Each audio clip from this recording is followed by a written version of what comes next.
Okay, so I just built this awesome gaming PC.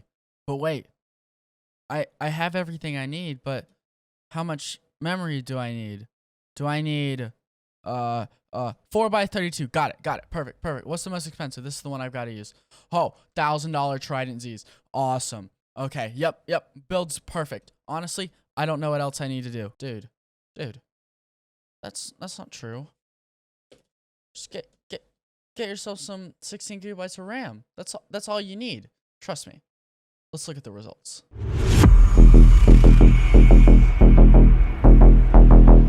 Hey guys, what's going on?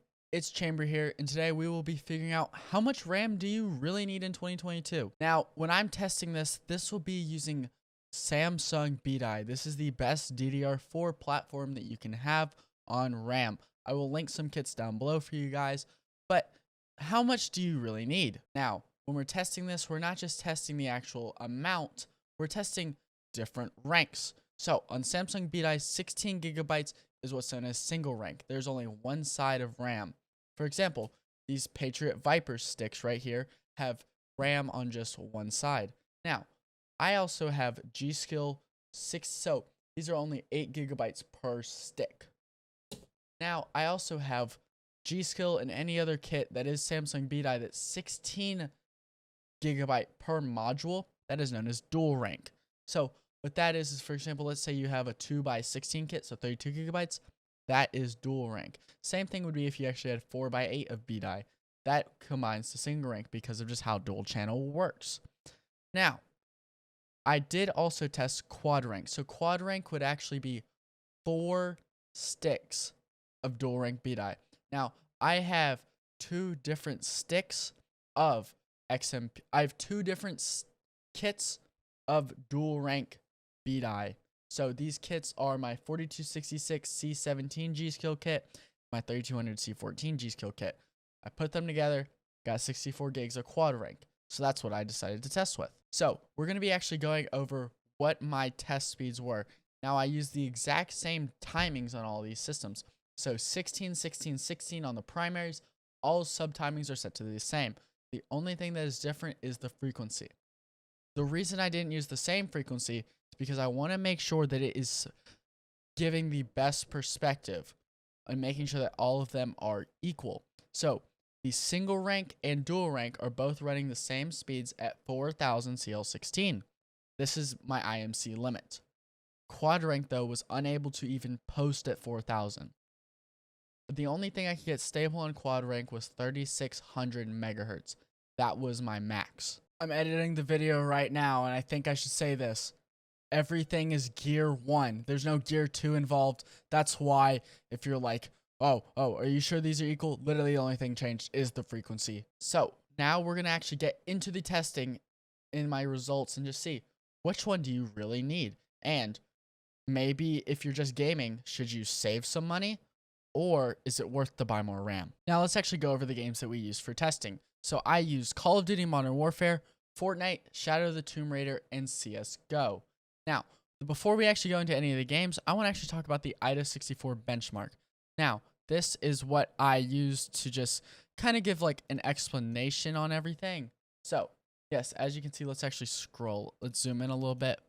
So, yes, okay, you guys can see everything here. So, single rank and dual rank are both 4000. Then quad rank is 3600. As you can see, now we're actually going to talk about these bandwidth. So single rank has the highest read speeds. Dual rank has the highest write speeds and copy speeds. Now, what's shocking is dual rank has slightly lower latency. If you are able to push these, which I actually am on single rank and dual rank, able to hit the same frequencies. So they literally perform very similarly, actually. But dual rank has a lot higher copy because it's able to hit multiple ranks at the same time. That's why.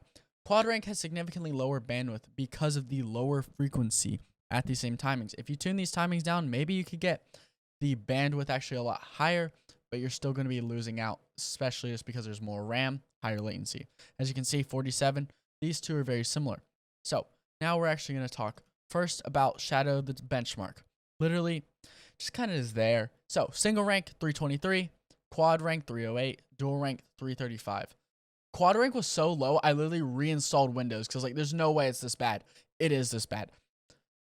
This game does not like quad rank, but dual rank is obviously what is the highest because you're getting so much. This game is definitely a copy reliant game. That higher copy speed really does help. So as you see, we're getting a lot higher copy. Single rank is slightly behind it, not an insane amount difference, but that is enough for you would see the difference when you're looking at your FPS counter. If this is all at 1080p low, by the way. So if you are at all these games are at 1080p low. Just should say that. But if you are like this, you will notice a slightly less input delay on this. Now let's go to CS:GO. Okay, let's start with single rank CS:GO. The average is 841 with a max of 2221, a min of 35 FPS.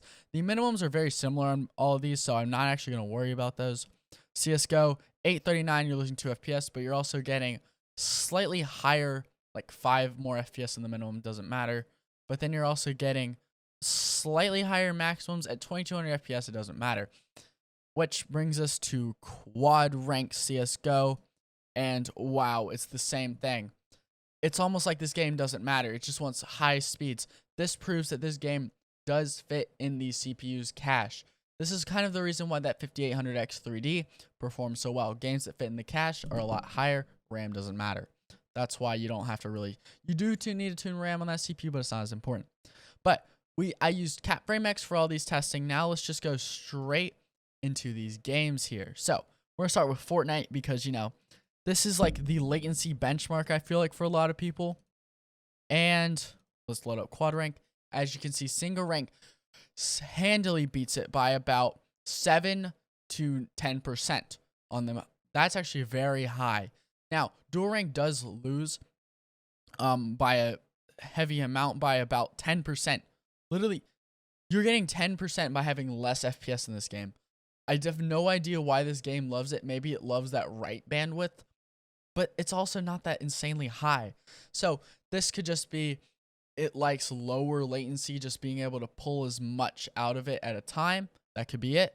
But quad rank, that's just very shocking to me. It might be something with, I don't know, maybe it's, I don't know. I use the benchmark map. This is nothing. I get very consistent results with this. But dual rank is slower. Now we're going to move on to Call of Duty Warzone. All right, and in here, quad rank like very much loses by about 6% to dual rank, which is the winner, and about 4% in single rank. All the 1% averages are about the same, with the 0.2% averages actually decreasing by a good amount on quad rank. So what I would say is, for this game, if you have single rank BDI, you're not going to be losing a lot of FPS actually. Dual rank will get you slightly higher, but it's not a big deal. Conclusion. These are some simple results. So simple test, simple results, simple explanation. What should you do if you want the highest FPS, but also want to have the best for now? Now, on DDR4, I would definitely go with single rank. DDR5, if you are interested in that, just release like dual rank sticks. Most sticks right now, so any 2x16 DDR5 will be single rank.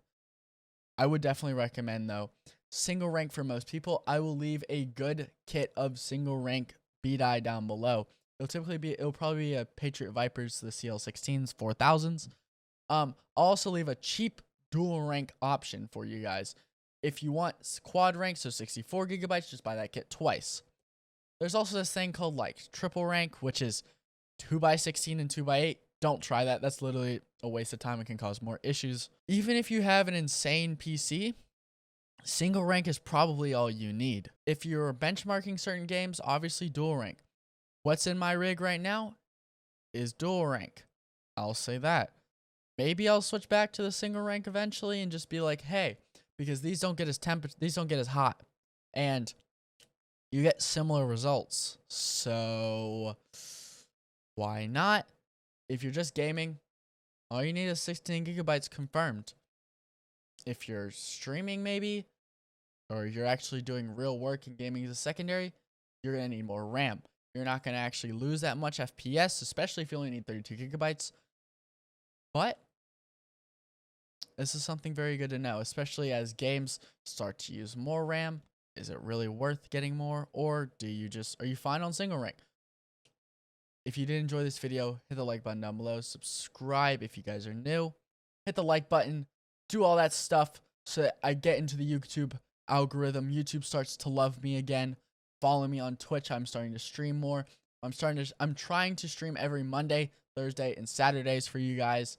Join the Discord. We talk about a lot of things. We do a lot of fun things. Follow me on Twitter. You can see me like whatever. I talk about some things. I literally was teasing this video like forever ago. Same reason I've been teasing other things like this. But yeah, I'll see you guys later. Peace.